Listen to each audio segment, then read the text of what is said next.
Всем привет!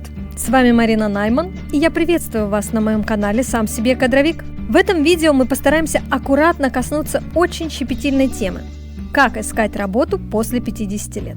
И мне хотелось бы, чтобы те, кто смотрят это видео, знали, что мой блог носит информативный характер. И если мои мысли не совпадают с вашими, то в комментариях мы можем обсудить альтернативные мнения или решения по теме видео.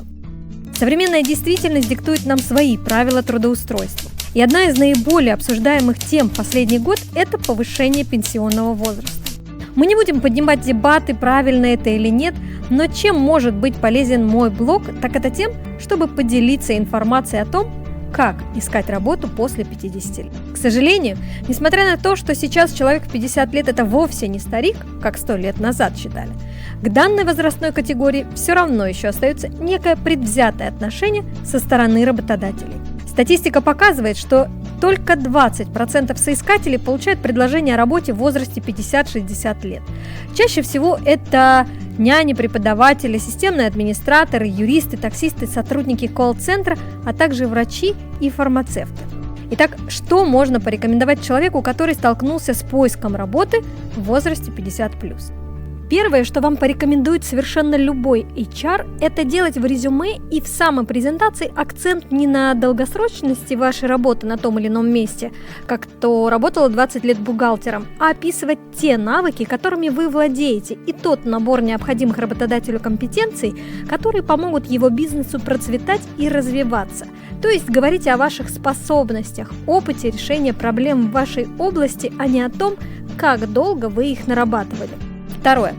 Любой работодатель хочет, чтобы его сотрудник был максимально эффективен, полезен и проактивен в работе. Если бы вы владели собственным бизнесом, вам тоже хотелось бы, чтобы ваши сотрудники были в здоровом состоянии, активны и позитивны. Так вот, при приеме на работу после 50 лет задача работодателя – выявить тех, кто при своем прекрасном опыте работы продолжает вести активный образ жизни.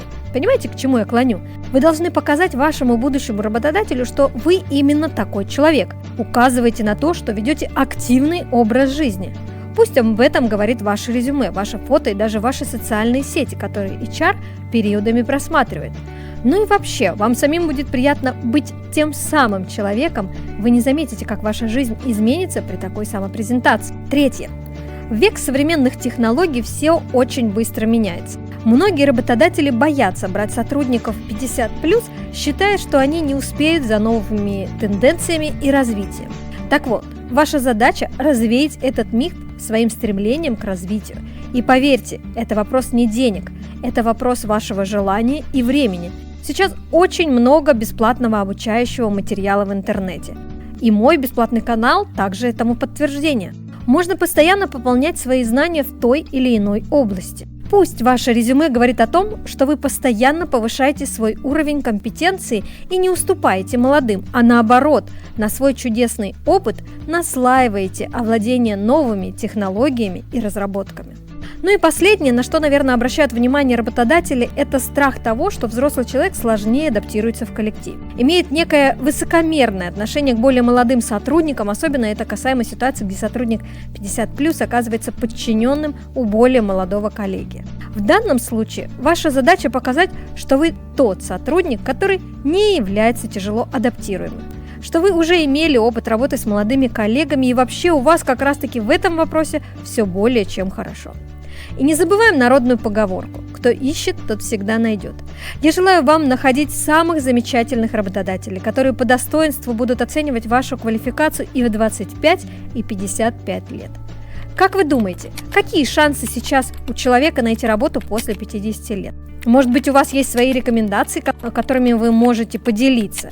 И обязательно подписывайтесь на мой канал «Сам себе кадровик», потому что впереди нас ждет много интересного о трудоустройстве и трудовом законодательстве Российской Федерации. Если у вас есть вопросы по трудовому законодательству, вы можете написать их в комментариях, а я подготовлю для вас полезный материал. И помните, кадры решают все. До встречи в следующих видео. Пока-пока.